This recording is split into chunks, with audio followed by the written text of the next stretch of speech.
Welcome back, friends. I am so glad you are joining me for yet another Coffee with Carl. So this is a special one because I'm an infant and it's number 69. So, do with that what you will.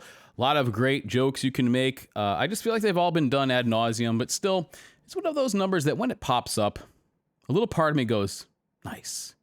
Anyway, it's been a while, and I want to talk to you just a little bit about, the struggles that I've had, the things that I've gone through here. And I know that I've really beaten the whole, I've been working night thing to death. It has been basically at the front of my mind since I started working nights. But I wonder if you can tell that just in my appearance, in the sound of my voice, that I'm back on days. I feel a lot sharper. I feel much more energetic. And that's kind of what I want to talk to you about a little bit, because if you've never done nights, and I've done them on several jobs now, I want to say there's 3 different jobs that I've had to work nights. This will be the 4th. And every time I do them, they are difficult. And I want to kind of tell you a little bit about what happened to me and what you might be able to expect, because if you have never worked nights and you say, well, how bad could it be, right? You have all day, and you can do whatever you want, and then you go to work at night. Sounds great. That's not the case for me. Now, some people really do like nights. Matter of fact, this weekend I had a conversation with a nurse who says that she actually loves working third shift because there are fewer supervisors walking around. It's generally quieter. There's fewer, patients needing attention or whatever. And, that it's just generally a more peaceful time to do things. And I admire that. I think that if you can make it work and you're not, just really chained to that circadian rhythm, that it could be a great thing. My grandfather, I think I've told you this story before. So my father was born in Belgium. My grandfather, who he lived in Poland, his family the way he explains it to me, because I actually recorded him telling this story, and I'll share it with you someday, was that his father got taken away to the concentration camp. The Germans came, took his father. And then he says it was a while later, but they came back and they took him, his mother, and his brother and took them to the camps. And he had never seen any of them again. So when he got out, and I'm not really sure what it was like. I mean, I think that either, it was historically, I don't know what came to pass, but he ended up in Belgium. And I think that maybe the way it is when you're, released from these camps or whatever, it's not like you can go back to the life you had. The life you had was destroyed. And the way he tells it, they came through and they basically, if you had pigs, cows, crops, whatever, they came and they took everything. So you didn't even have any, nothing to go back to, right? Harrowing tale. And I have a lot of respect for my grandfather. He lived to 98 years old. A lot of respect for somebody who could go through that kind of thing and come out on the other side. So when he was in Belgium, he met my grandmother, they got married, they had my father. And the way he tells it is she had him on the kitchen table. And he says, oh no, there was blood everywhere. And I said, never again. Never again gonna have a baby on the kitchen table. It's amazing to me that, 85 years ago or whatever it was, I don't know how long, actually, I do. It's my father's birthday, so I do know when it was, in the 50s, that you could actually have a baby on the kitchen table. I mean, that's crazy to me now and to us in the modern day, but I guess in the 1950s, it wasn't so crazy. In Belgium, at least. And then they came over here. So they came over here and they went to a little town, city called New Britain in Connecticut. And if you live in New Britain, then you know that there is a very big Polish population there. And, there was a lot of factories and there was a lot of industry, and it was a great place to set up, get a very entry-level house and raise a family on a factory worker's wage. And so why do I tell you that whole history? Well, because my grandfather used to work during the day at a factory, at a machine shop. And then he would come home, eat dinner, and then go back to work at night as a janitor for McDonald's. And he would just keep doing that while my grandmother stayed home with 3 boys. My father, the oldest, and then obviously his brother. So they made it work. And in a case like that, where, I'm lucky enough to have a choice. But if you come over here and it's the land of opportunity at the time and you can make things happen, and it means that you have to work twice as hard or at night or whatever, What a great time to be alive, right? You have everything you need. And if you were willing to work hard, you can make something happen. And what's interesting too is he lived in that house until the day he died, which is crazy. I mean, he came over here, bought this little house in a little city. And, when I would go to that house, it was hard to imagine 2 adults and 3 boys. But again, we're used to a much different standard of living now. And they paid off the house. He lived there, and that was all he really needed, And so he actually ended up outliving my grandmother and lived to 98. I mean, the fact that somebody who could go through that much, a concentration camp, working at a coal mine, coming over here and doing that and everything like that, and then to be able to live to 98 makes me wonder if there's something to be said for stress and the way it maybe can temper you a little bit. Maybe what we need is a little bit more hardship, as crazy as that sounds. But I've always felt that was one of the reasons that I wish I had gone into the military, because you don't know what lengths you can go to and what you're capable of until you're absolutely pushed to do that. And I think that the military can be a great way to do that. I think that college can be a good way to do that. And I honestly think that even in a way, the trades can be a good way to do that, because you're expected to do things that sometimes seem inhumane. And you have to have a certain amount of grit to be able to go through it. But knowing that you can go through whatever it is. Now, of course, my time in the trades, my apprenticeship as an electrician was nothing compared to going to a concentration camp. And it was nothing compared to people who have served in the military. But it was my own little version of it. And I think that I always felt like I wished that I was able to push myself further. And I don't know that that time is past. I mean, I'm 44. I certainly am feeling all of those years. But I just kind of think that maybe sometimes pushing yourself to the limit is a good thing. So back to the night thing. What I thought, and what most people think when they hear of a night shift, is, oh, wow, great, awesome. I'll be home during the day.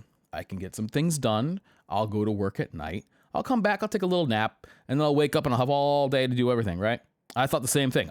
Even up to this day, I was like, I must have forgotten. I must have a very short memory, because I forgot that, no, that's not the way it works, at least for me. I noticed that Monday night was pretty rough, but it wasn't the worst. And as time went on, it would compound to being, I was more and more tired and more zombie-like. So I would come home, I would, go to bed. It would be very, very early in the morning. The kids weren't up yet, and I would just zonk out.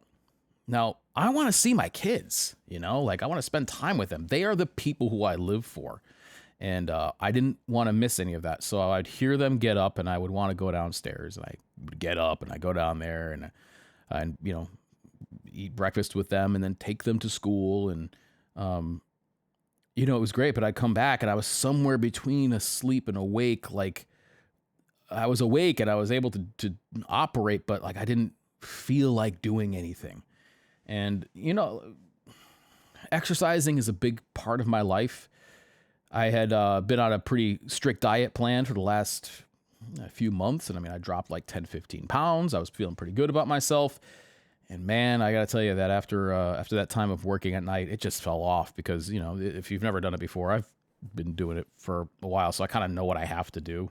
And, it's scheduled meals with a lot of protein and, and exercise mixed in there, right? And if you can get that ratio correct, you can do pretty incredible things.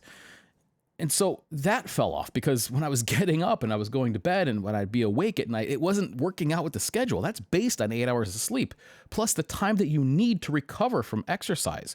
So I was able to work out on the weekends, but, most of the time I was still feeling like, like I had about 50 more pounds on my shoulders. And so I noticed that would work. And mentally, I was not at all driven to do anything creative. Now, I put together that video about the work pant testing, and if you watch that video carefully, you'll notice that my outfit changes a bunch, because I would do one of the tests, and then I'd be like, all right, I need a nap. I'm tired. Again, because I'm existing somewhere between asleep and awake in this kind of zombie-like trance where I'm really no good to anybody. And I would try to sleep, but I just couldn't do it. You know, like sleeping during the day, even with blackout curtains and a noise machine, there's traffic going by, there's things happening, your phone's going off. And I tried to do everything I could. And sometimes I would like, able to get a few hours in, but I could just never get the swing of it. And I have done 6-month stints at night before. And even after 6 months, I was not able to just adapt. Some people can do it. I'm just got to face the facts that I am not one of those people. And I can't say that I'm going to refuse to work nights, but it's a big ask. I'll say that much. It's a big ask. Now, what are the benefits? Okay, some people like it. And I mean, you know, there is a night differential, so you get paid a little bit more, you know, more or less for the hassle of it all. You do get hassled less by your supervisors or anybody. You know, things are kind of, you know, quieter, and that's great. And there's a certain camaraderie that comes with being awake with other people and going through that and kind of watching each other's back a little bit and being, you know, responsible for somebody else's safety and making sure that we get out of there together, especially working on the road. And so that was kind of a nice little side thing. And it was nice to be able to come back and actually spend time sort of learning these cameras and playing around with different things, because that's very low energy, and just being able to look at settings and try different lenses and just literally like fiddle around with these things. I mean, that's something that I almost never have time to do, because it's so like, okay, wife went to do the chores, let's sit down and shoot the video. And I don't have time to be like, yeah, what does this do? What does that do? What's this setting like? And so that was kind of nice too. But yeah, as you can tell, I just didn't have I didn't have it in me to come here and talk to you. I don't feel like I was able to speak at length about nothing like I can most of the time. And if I'm not inspired to do something, it usually just doesn't come out well. I learned that while playing drums and stuff like that. You know, you've got to be able to muster up the inspiration to put out a good product. And I don't want to serve you up something that's half-assed. I want to use my whole ass. And you know, if I just couldn't do that for you, I don't want to do it. So anyway, we are back now. I had done a live stream. That was fun. It was a lot of fun. And it's something that I want to do again. I think that it's going to be tricky just because I don't know how I'm going to figure out a schedule to do those things. But rest assured, I do want to get back on with you guys and chat. It was a lot of fun. I love that back and forth. You guys are hilarious and really, really enjoy it. You guys are some good people out there. And, you know, it's an honor to be able to talk with you. Now, the good thing is that in the time that I was away, there were some really cool things that have been released, and I can guarantee that I'm forgetting some things here, but I'm going to tell you about the ones that I'm excited about. Now, the first thing, did you notice that Ironheart redid their entire website? They did. They were actually down for a while, and I was surprised, and I realized that, oh, wait, they're renovating their entire website, which really did need to be done. It was clunky. And even when I was taking screenshots of things to put on this channel, it was like, that didn't look that good. Well, the new one is much slicker. It actually reminds me a lot of the Freenode Cloth website. It's very nice. They've done a great job with it. The products are front and center, but one of the things that it looks like when you go to their website, the big focus is on their fits. I think that's good because Ironheart fits are tricky. If you can nail your fit, though, you are rewarded with some of the best clothing that's out there. I have been searching for my 10 years of doing this for the American equivalent of Ironheart. And sometimes you can get close, right? Freenode Cloth, Railcar. There's some very close competitors, but there is a certain density, there's a certain finish, there's a certain something to Ironheart, at least to my eyes. Some people can kind of see that as something that doesn't have as much character because the character lives in the flaws. But I think it's hard to do much better than Ironheart. There are some other brands out there that could certainly go toe to toe, but not many that can beat them. And so anyway, they have a new website. It looks great. And if you are in the market for some expensive duds, then head over. Speaking of expensive, you ready for this? This is the most expensive hoodie. If it's not the most expensive hoodie on the planet, I almost don't even want to know what it is. And that comes from Wonderlooper. Now, I got to say this right off the bat. The people over at Wonderlooper, Behzad and his wife, super, super nice people. Behzad is one of the most kind souls I have ever had the joy of meeting in real, well, not in real life, but while doing this, okay, doing this kind of thing, living in this world of fine goods and stuff, has brought us together. And he is absolutely one of the best friends that I have, even though he lives in Japan, in this circle. I really can't say enough about the guy. He is a true gentleman and very funny. And I love watching their live stream. So they started a brand called Wonder Looper, and I have several Wonder Looper things. My favorite though is the I think it's called their Terry sweatpants? I can't remember. They're heavy sweatpants, and they are absolutely my go-to. I have a couple other ones. I even have a pair from American Giant. They're nowhere near these. These things are just next level good. Wonder Looper sweatpants. Don't get me started. I'll sit here and tell you all about my sweatpants. They're starting to fade too, which is cool because I've washed them a number of times, and the green has started to get some fade patterns to it, and I mean they are just spectacular. So, based on what I know about Wonder Looper, I know this is expensive, but I bet you it's probably worth it. And that's their 100% baby cashmere. Oh boy, Tsuriyami French terry. And so the first time I saw this was Bezod actually did a little bit of a teaser on Instagram where he put it on. He was like, oh my God, this feels incredible. And as you would imagine, a cashmere hoodie would feel. It looks just beautiful. Let's talk about that before I drop the price on you here. If you already know, then you know, but wow. Okay, so it is terry, which means that you have a nice amount of kind of nep and nap, I guess I should say, on the inside, which is, kind of fuzzy and it'll keep you warm.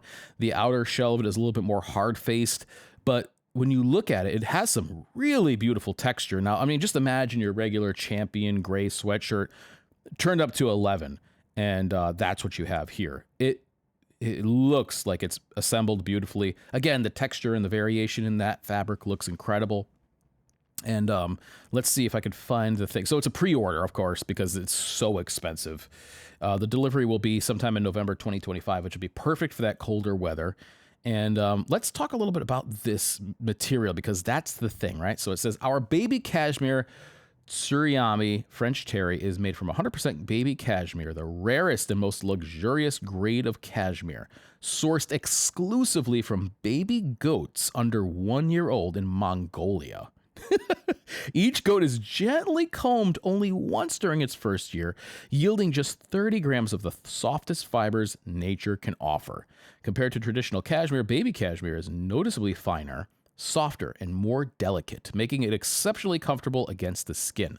This incredibly limited supply makes it not only precious, but uniquely soft, warm, and naturally breathable. Wow.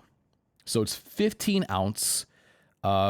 You almost don't even need to know anything else more other about it. I mean, it's that 100% baby cashmere. And if you're ready for this, the price is a cool $2,668. You gotta laugh, all right? Because that is so much money. And I can hear it now. Who's gonna pay $2,700 for a sweatshirt? Look, this is obviously not for everybody. It's not even for, I wouldn't even say everybody. I would say this isn't for the majority of people. This is for people who, number one, have cash and also are looking for the finest of the fine and probably looking for something that's also very special and limited. You can get this. Chances are you really can't buy it after that. You can't find anybody else that makes it. I mean, maybe there are other companies that maybe in the world of luxury goods offer this kind of thing. I don't know. I'm not, in that space, but yeah, I don't know. I don't know who's going to buy it. I mean, I'm certainly tempted. I don't have that kind of money to throw around. And, when it comes to a functional type of thing, I have a lot of hoodies. I would be really interested to see how it feels. I mean, it sounds like it's like wearing a cloud, and that's just amazing. And knowing what I know about Wonder Looper, I'm sure it's put together in an incredibly way. What the hell was that? In an incredible fashion where, the quality is there and stuff like that. But Yeah, that's a lot of money. However, I'll say this. I am glad that they did this because even though it's expensive and even though it's just really just top 1% kind of stuff, this pushes the limit. This pushes the goalpost, right? It's like the 40-ounce denim from Naked and Famous. Like the top of the food chain is there. That's where it is. You want it, it's available. If you don't want it, that's okay too. But it's nice to know that somebody's doing that. And I prefer companies making the absolute best thing they can and then, kind of building it, not building it to a price, just saying, what's the best thing we can make? I mean, it's like Carl Zeiss did, well, not himself, but Zeiss, the brand, with their Otis series of lenses. They said, we're going to make the best 50 millimeter lens we possibly can, no matter what the cost. And the cost ended up being about 5 times what a normal 50 millimeter lens was. But what you had was a very special piece. And it's not for everybody. But if you were looking for this otherworldly kind of thing, then Wonder Looper has it. Origin Maine. Now, Origin is, I think they're a polarizing company. I think a lot of people are turned off by them. I actually have a whole bunch of Origin stuff, and I like it a lot. Their original factory jeans are still some of the best fitting jeans that I have. And unfortunately, or fortunately, I haven't tried them. They've changed them since then. I also have their Moab, mother of all britches pants. They're great. I have quite a few things from Origin, and I can certainly appreciate their domestic sourcing and, production of products. What's not to like about that, So they have come out with the Statesman Chelsea boot, and it looks really cool. So let's see if we can find some more details about it. There's not a whole lot. Tanned from premium 4.5-ounce American hides, this buttery soft Latigo leather delivers all-day comfort with long-term durability. Yeah. Vibram gum light sole. Interesting. The gum light sole, if you've never walked on a pair of these, is very soft and it's nice. It's very, very nice underfoot. It does wear quickly though, I've noticed. I have a pair of Allen Edmonds with the feather light sole and it's nice.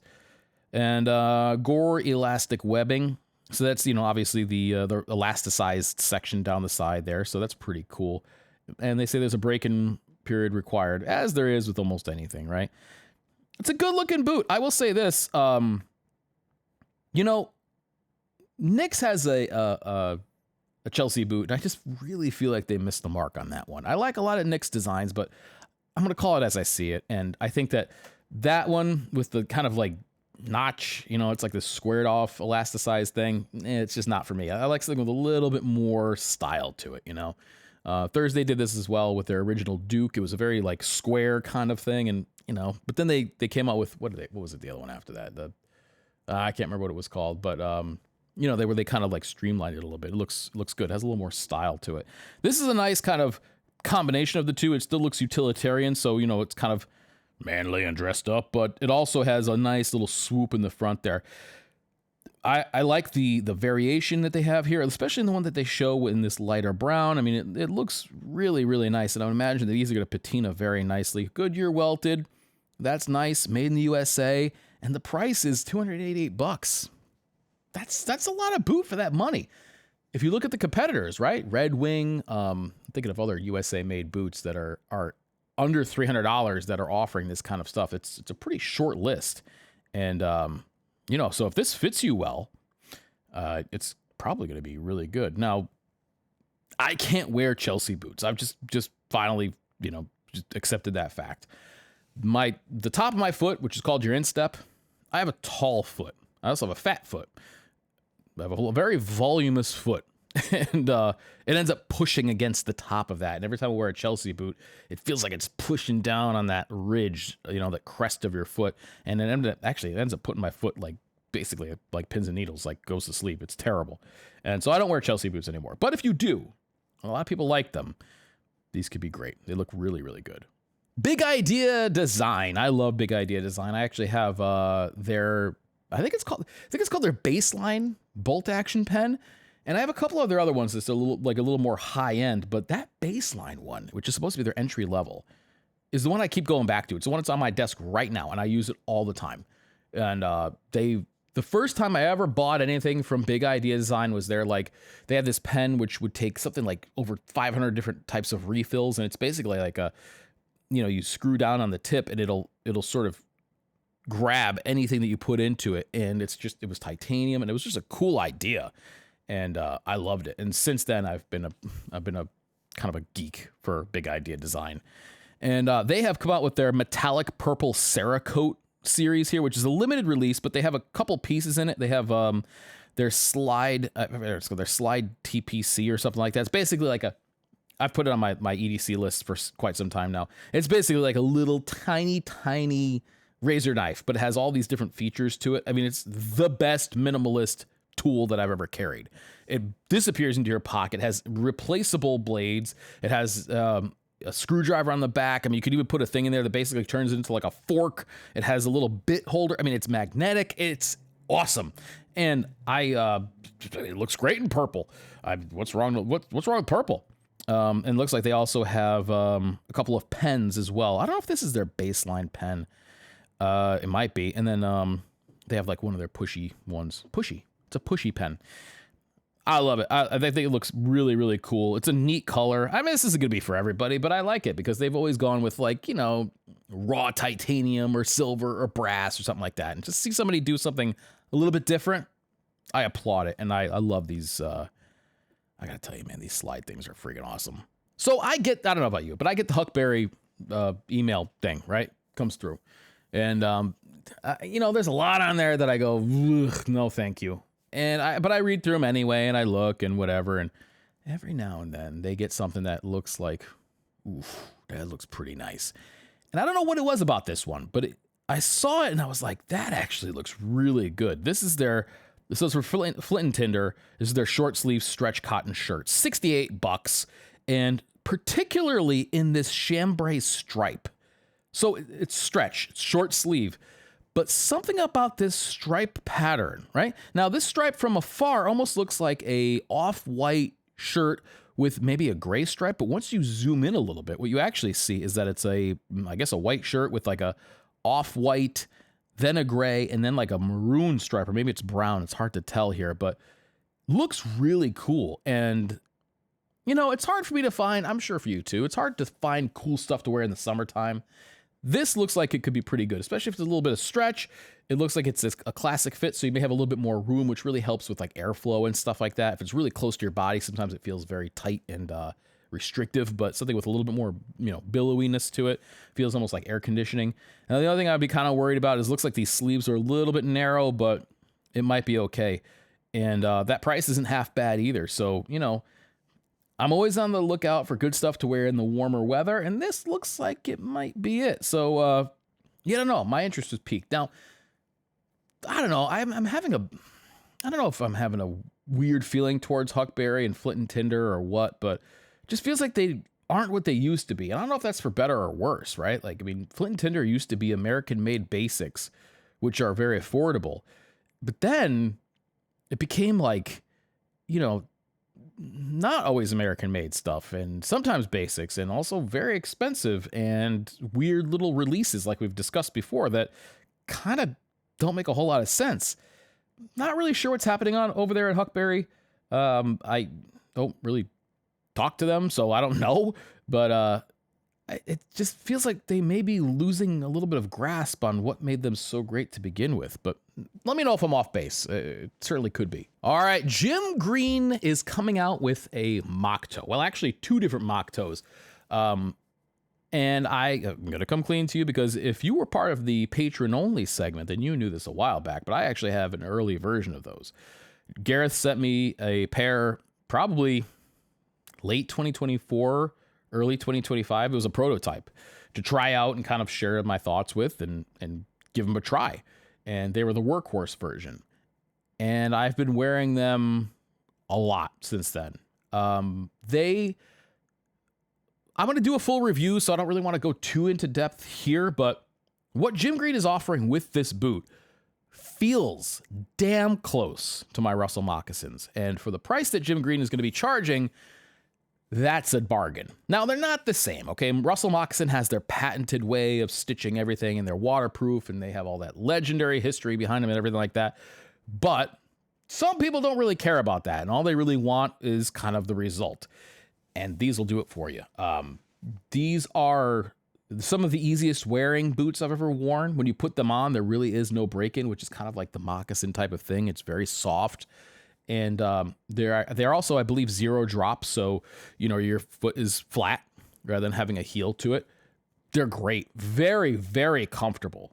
I got to tell you that. They walk like a dream. They feel sneaker-like in many, many ways. And I think it's just very admirable what they've done here. They've been able to deliver to the average person a lot of products and boots that just weren't accessible before. And I think that Gareth he's just done a great job with the company and breaking into the American market. And also, I know that he's also very cautious not to alienate the African community that made them so popular. A lot of people relied on Jim Green's as their work boot of choice, and they have not abandoned that. And I know it's something that is very near and dear to him, so I think that's great. But anyway, they did tell us that these are going to be shipping, I think, in June. And so I'm going to kind of like make my video for some time around then so you can get an idea of what wearing them for about 6 months, which nobody else has done, except for maybe Gareth himself, to my knowledge. And I can give you a little bit of an insight as to how they've performed for me. But if you want the short version, they've been great, kind of like everything that Jim Green does, and I think you'll really be impressed. All right, we're going to finish up on this. This isn't really a new release.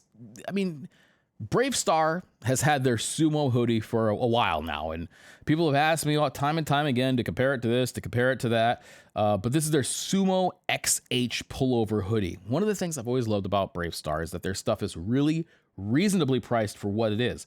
And for many people, they'll say, good, I'm done.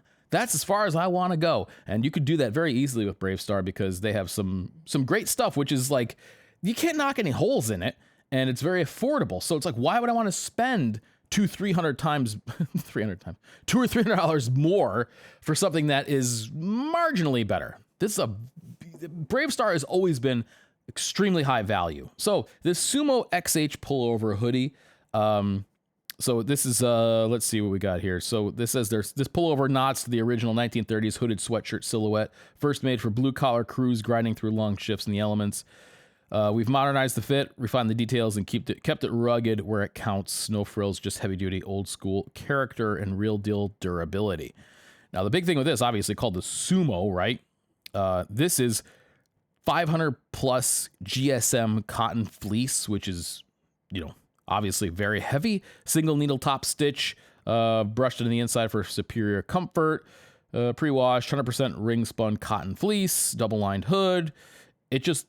Cotton grown and sourced from U.S. farms, and I believe this is made in the USA because most of Brave Star stuff is, if not all of it, and it looks awesome. And it's tricky because in the beginning, there were really only 2 different hoodies that were kind of in this same range, right? There was the Flint and Tinder, what was it called, the 10-year hoodie, and then there was the American Giant. And those two were always kind of like going like head to head, but they were also like $200. And then this thing came along and it was like, well, I guess that's that. You're getting a lot of hoodie there. And I'd like to try one just to see how they do compare to those other two. But, I mean, how could you say that this is half as good? I don't know. Have you ever tried one? I'd love to know. Did you ever try the Sumo hoodie? I'd be interested to hear from people who actually own this thing. But it looks awesome. I like that colorway, too. The black and gray looks really nice. And just a good-looking hoodie, man. I mean, if this is as good as I think it is, I don't see why you'd ever need to go any further. Damn, it feels good to be back. I got to tell you, I feel, it took me a few days to really get feeling like myself, but I finally am back on, working out and back on my eating program. And I'm just feeling more like myself. It's a great feeling. And I'm glad that I can finally take a little bit of a breath of fresh air. Went through the nights, and I came out on the other end, and I feel okay. I don't know that it was worth it, so to speak. I gave up a month of my life for that stuff, and I really do feel like it was giving up that time because I wasn't able to really do anything in that time, and it sucked. So I don't feel like it was really something I want to do again. I've already talked about that, but I'm glad that it could put it behind me, and I could just simply say, you know what? That one time that I worked at night, that really sucked, and that'll be the end of it. But Either way, I'm glad to be back. I'm glad to be back with you. I hope that you've been well. I apologize for the silence and not being able to do these things, but I feel sometimes, again, if I can't do it right, I just don't want to do it at all. And I'd rather give you something that's what you've come to expect, even if that's a low bar, than something worse, right? But I hope you have a spectacular week. I hope that you pick up one of the things on this list here, because there's a lot of cool stuff.